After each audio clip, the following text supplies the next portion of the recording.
A free floating exchange rate is also known as a clean or a pure float, or self-correcting exchange rate, or a flexible exchange rate system, which is solely determined by market forces of supply and demand of foreign and domestic currency, and where government intervention is totally non-existent.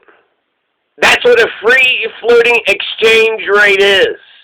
And so I don't think we can actually say we're a free floating exchange rate. I kind of pick on the U.S. dollar a little bit, and I call it a free floating fiat Federal Reserve note, because that's what it is, typically.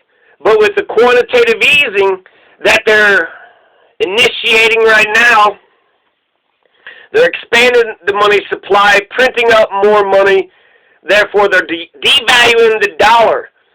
They are making the dollar more worthless. We're going to have wheelbarrows full of money here in no time, and it'll just be like in 1930s Germany where it was all worthless. So typically the U.S. dollar is a free-floating fiat Federal Reserve note, meaning it's on the free-floating exchange rate, meaning that it's just the market forces of supply and demand. It's just a New York Stock Exchange, and NASDAQ and Dow Jones and whatever all those other. 1% of America owns 2/3 of all the stock. 1% owns 2/3 of all the stock. So that's another kind of 1% in our economy. Most Americans do not own stock, so when Wall Street collapses, that, takes the banks with them. 1929, 9,000 banks are going to collapse. But as an investor, you have ebbs and flows in the market.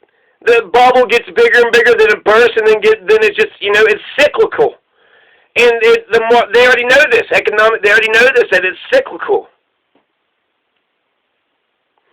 And so, therefore, you can't have government intervention. If you want to, claim to be a free market, free capitalist, free-floating U.S. dollar, the whole point of having a free-floating exchange rate is just to make sure that, the market determines the value of the dollar and the euro and the yen. Whoever, owns more dollars, more bills, whatever the market, determines it.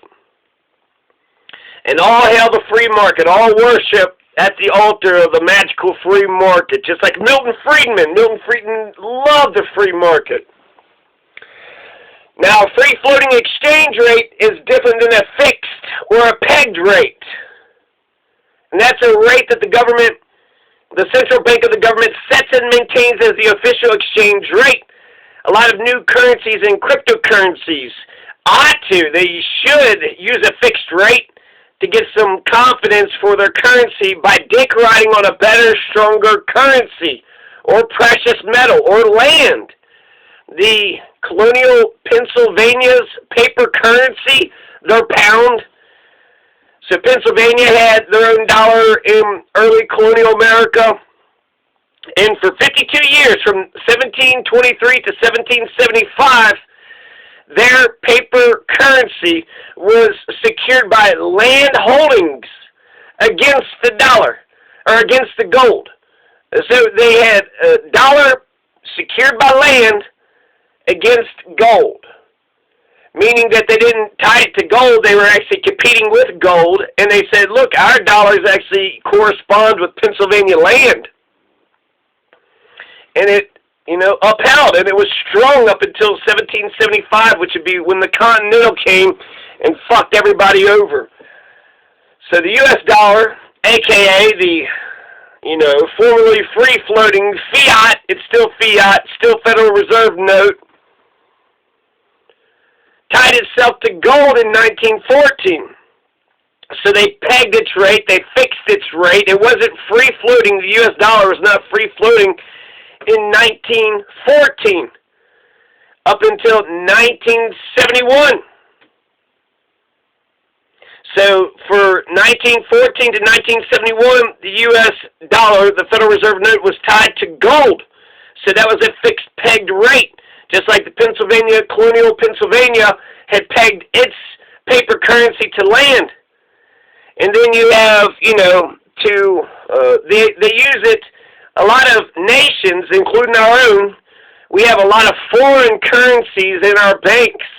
In order to strengthen our own dollar, what the banksters do, they get a high level of foreign reserves on hand as collateral, as a backstop for a bank run. So generally, the more assets a bank owns, the stronger that bank is. But that could be fool's gold. That could be some bullshit. They could just be fucking more people over. Oh, wow, you're worth billions?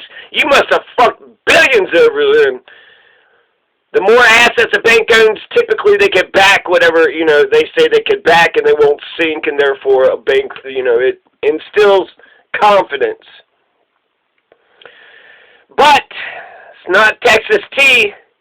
It's just a worthless Continental.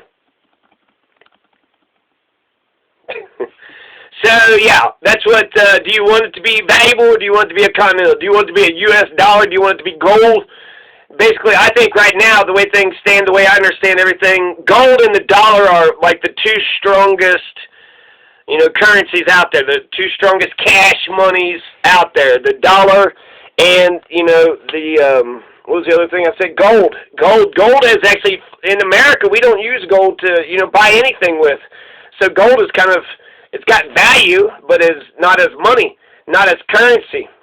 So it's a backstop for currency, right? But not as the official primary currency. I don't know anybody that has like bullion, like gold bars. Hey, how many gold bars you got? But I think the U.S. dollar and gold are, I am equally confident with both of them. So Peter Schiff, he says we need to get off the dollar, the free-floating fiat Federal Reserve note. We need to get off the dollar and get back to the gold standard. And so that's, get off of fiat. Maybe keep the dollar. Gold standard would imply a dollar. So he wants to get off fiat and go back to gold. So he wants a fixed pegged rate. He's not for a floating exchange rate. Peter Schiff is not really a laissez-faire, free market capitalist. He's not like a casino-style, wheel 'em and deal 'em, let the market do as, Milton Friedman worshipped the market, which are just, the forces of supply and demand, and that people are reasonable, and therefore they'll, go get the stuff that they need. And anyways, labor power, this is all about financial terms. So that's the difference between a fixed pegged rate and a free floating exchange rate. Now you have three functions of money: exchange, medium of exchange, a unit of account, and a store of value. Those are the three. Typically your top money is a matter of functions: for, a medium, a measure, a standard, a store. So it says for, but there's three, because what the fuck is the difference between a measure and a standard? Well, a dollar measures, but a standard is a dollar. It's a unit of account. So it's the common measure of value, the common standard of value. What's a dollar worth? So a dollar bill, good money, good sound money, like gold and the U.S. dollar, they're useful as a medium of exchange. So it's paper money, so you could fold paper money up. So even though commodities you would think is better because you could actually use, the currency, you have to carry all that stuff, all those goods and whatnot. Whereas you could carry thousands of dollars in your pocket and be able to, keep the store of value that you would have if you, were bartering or using a commodity. Now, unit of account, like I just said, so there's three functions: a store of value, medium of exchange, and a unit of account. So common measure of value, medium of exchange, because it's the intermediary, the thing that people uses as the middle thing. There used to be wampum. Native Americans and the Dutch used to trade wampum. And the beaver pelts for English good or Dutch goods, European goods, guns and wares and whatever. So the Native Americans would get pelts, beaver pelts, sell them to the Dutch traders for the Dutch goods, and they would trade in wampum, which are seashells. You know, worthless bullshit seashells, which might have been pretty. So if you're just, you know, Native American running around the woods and you see a pretty shell and you see a bunch of them, you collect them, and now all of a sudden you're like the king of the forest. But seashells, wampum, seashells, wampum. That's, and then wampum seashells, so that means you have to carry them in a bag. They're like coins, right? They have weight. So paper money is a great medium of exchange if people have confidence in it. So paper money, the U.S. dollar, it's got a medium of exchange, a unit of account, and a store of value.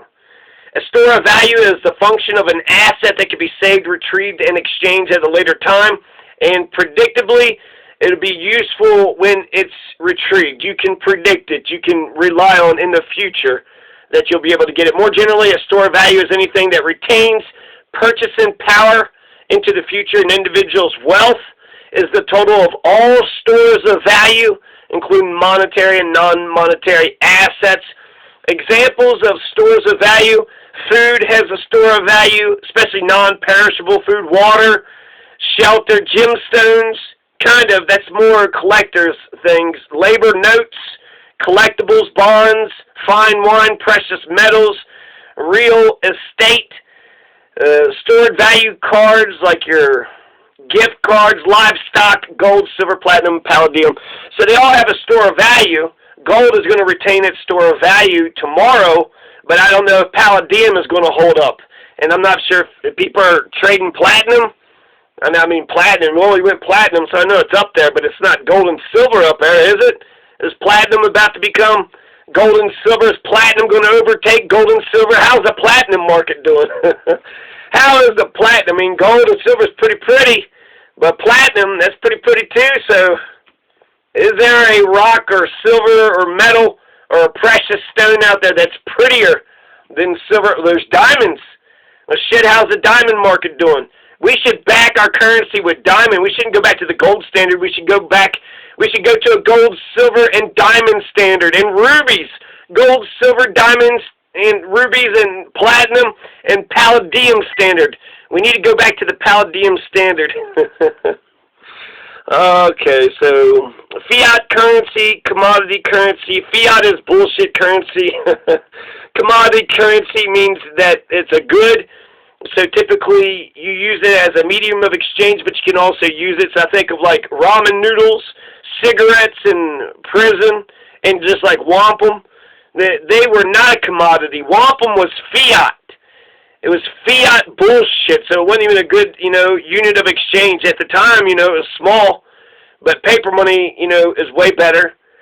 Electronic money would be way better actually than paper. So in terms of convenience.